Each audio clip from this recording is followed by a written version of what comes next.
High, hello তুমি এখানে কেন আসছো? মানে উর্বি আসেনি? রাফসান, সরি রাফসান ভাইয়া, উর্বি আসেনি, আমি একাই আসছি।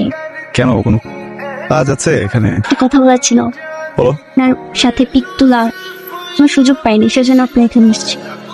আচ্ছা, আপনার অসুবিধা হলে আমি চলে যেতে। না না, কোনো সমস্যা নাই। মানে তুমি তো উর্বি ফ্রেন্ড, তাই না? ওকে, আসো।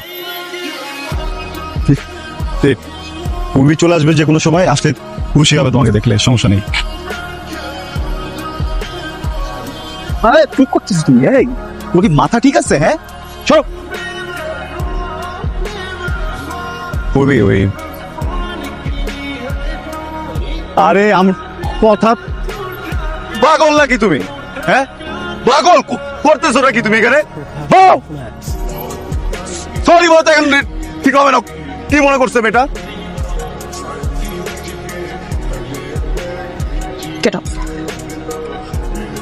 কবে থেকে চলতেছে এসব? কি কবে থেকে চলতেছে? আমি না থাকা অবস্থা স্টুডিওতে আমার এই মেয়ে ফ্রেন্ডকে নিয়ে আস। আমি উঠতে দিতাম না তো। তোমার ফ্রেন্ড তোত লাগবি না, তোত লাগবি না, তোত একটা। তোমার না আমাকে ছাড়া ঘুম হয় না, খাওয়া হয় না, কিছু হয় না, গানে মনোযোগ দিতে পারো না, কিছু করতে পারো না। এখন কেমনে পারি? রাফসান কেমনে? উর্বি, কি উড়বি, কি উড়বি, কি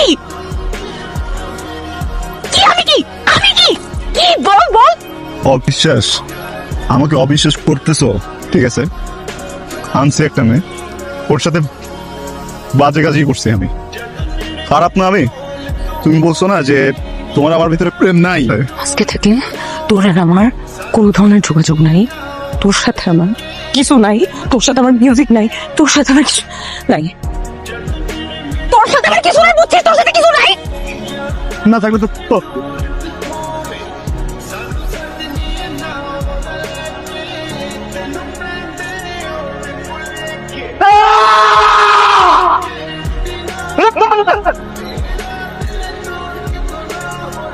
এই রফসান, কিরে ক্লার এঙ্গেজমেন্ট। দোস্ত, তুই জানোস না আজকে উর্বির এনগেজমেন্ট?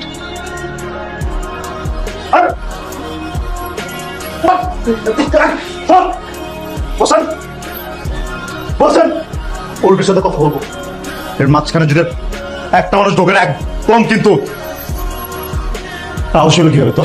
হ্যাঁ, আমি থাকতে আরেকটা ছেলেকে বিয়ে করতেছিস, বসে থাকবি সারাদিন আমার সাথে মিউজিক করবি, হ্যাঁ, সারাদিন আমার সাথে ঘুরে বেড়াবি, আমার সাথে কথা বলবি, সবকিছু আমার সাথে করবি, বলবি যে প্রেমিকার মতো আচরণ করা যাবে না, প্রেমিকার মতো আচরণ করা যাবে না, বলেন নিজে প্রেমিকার মতো আচরণ করবি, আমার সাথে অভিমান দেখাবি, সেই অভিমান আমি ভাঙবো, আরেকটা ছেলেকে কেন বিয়ে করবি? তারপরে আমি আসছিলাম তোমার কাছে, আমি কি তোমার সাথে জোর করে যোগাযোগ করছি?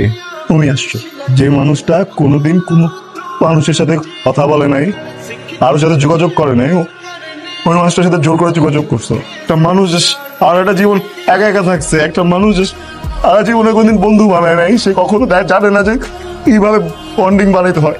সেই মানুষটার কাছে যখন আসছো, ওই মানুষটাকে যখন অভ্যস্ত করছো, নিজের সাথে সারাদিন কথা বলছো, কেয়ার করছো, ওই মানুষটা তো প্রেমে পড়ে গেছে। মুখ দিয়ে বলছি কখনো? তোমাকে তো বলে নাই যে অনেক ভালোবাসে, বুঝছে? যে বুঝে গেছো, নিজে বুঝে আবার পেটও করছো যেন প্রেমের কথা না বলে সামনাসামনি। ওই দিন আমার স্টুডিওতে মেয়েটা, ওকে ঢুকতে দিতাম না, তোমার ফ্রেন্ড, এই জন্য ঢুকতে দিছি। আমি তো জানতাম তুমি আসবা। আমার যদি উল্টাপাল্টা কোনো কিছু করার ইচ্ছা থাকতো, আমি কি ওকে তখন আসতে বলতাম? মিসবিহেভ করছো, কিচ্ছু বলি নাই। বাকি তোমার মতো তুমি আমাকে তোতলা বলছো, আমি তাও কিছু বলি নাই, কারণ আমি তোমার চোখে ভালোবাসা দেখছিলাম আমার জন্য। ভাবছি যে ফুল বুচ্ছ কি করে যাবে, আর যদি বিয়ে করবা তাহলে আমার সাথে ওই দিন ওটা কি ছিল? তোতলা মানুষটা কি কষ্ট দিতে অনেক ভালো লাগে, নিজে কষ্ট পাইলে চোখ থেকে পানি বের হয়। তোমার কি মনে হয় যে তোতলা মানুষের হার্ট কি আরেকটা অন্য কিছুতে বানানো থাকে? আমি না তোতলাই, এইখান থেকে তোতলা। একদম